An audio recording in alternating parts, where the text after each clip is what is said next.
این قفل را که میبینید ما این را از قبر پیدا کردیم و جادو و طلسم هست. مسلمان ها نگاه بکنن و آگاه باشن، مواظب خودشان باشن دست این جادوگرها که قفل را طلسم کردن. الان نگاه بکنیم که چه چیزی داخل این نوشته شده است. همه توجه بکنن،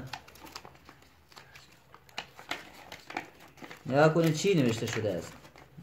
بغض گردد، سیاه شود و اسم افراد را نوشته‌اند. بغض و عداوت و دشمنی، بینهم العداوه، دشمنی و بغض را و طلسم کردن ما بین زن و مرد.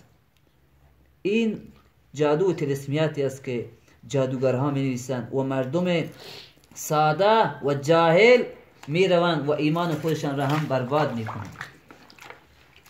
این قفلی بود که از داخل قبر ما پیدا کردیم.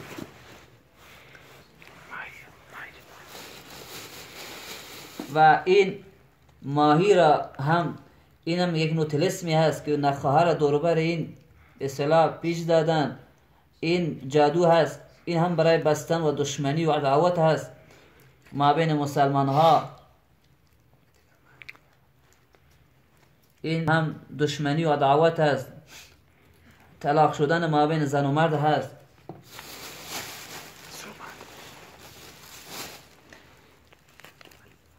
این تعویض را هم ما از داخل قبر پیدا کردیم.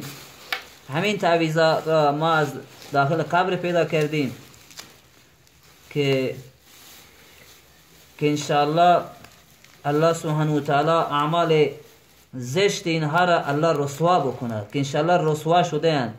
این عقرب هست، خود عقرب را گذاشته اند، آلت عقرب هست. این غفل هست و به مانند چهره عقرب هم هست که این روده ای هست، روده ای هست که روده ایوانات هست. بر این طلسم کردن تا زندگی مسلمان ها و مردم را خراب بکنن که انشاءالله الله زندگی خودشان را خراب بکنن.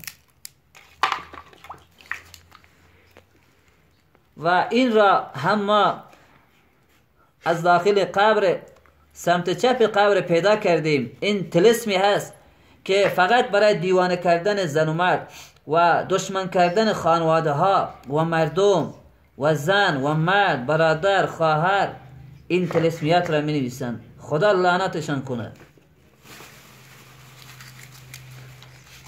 این را هم ما از داخل قبر پیدا کردیم. همه اینها را ما از داخل قبر پیدا کردیم.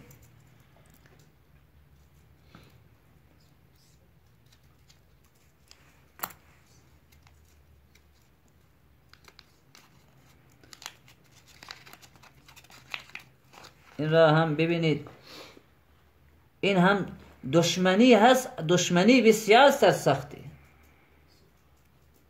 الله رحم بکنه. این هم دشمنی و عداوت است.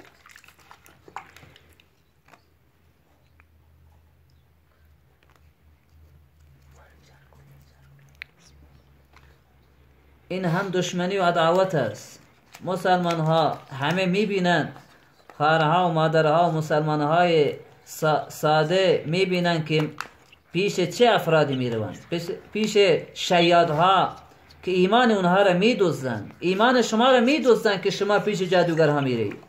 ایمان شما دزدیده میشود، ایمان شما برباد میشود. این هم از داخل قبر، این هم دشمنی هست، عداوت هست. همه اینها دشمنی و عداوت هم.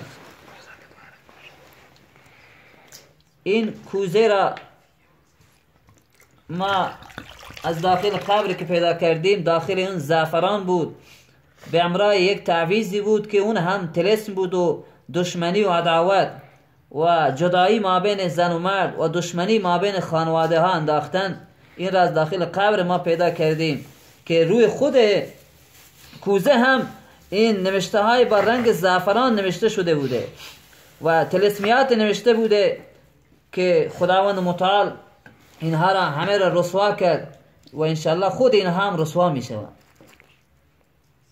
این تعویض را هم ما پیدا کردیم توسط دوستانی خیر و دلسوز و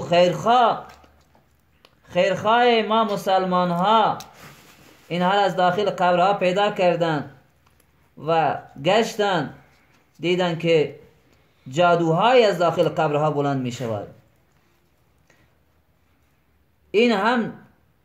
این کامل دشمنی و عداوت و دوری از خانواده است.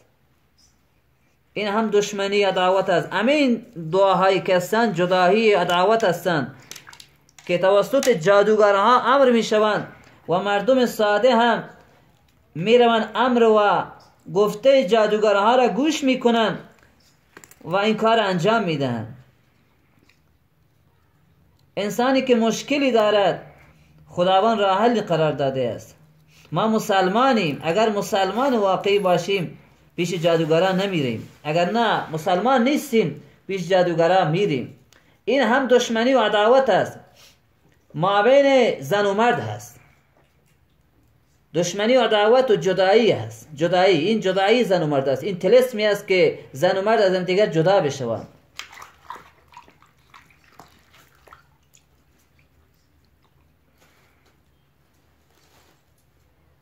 این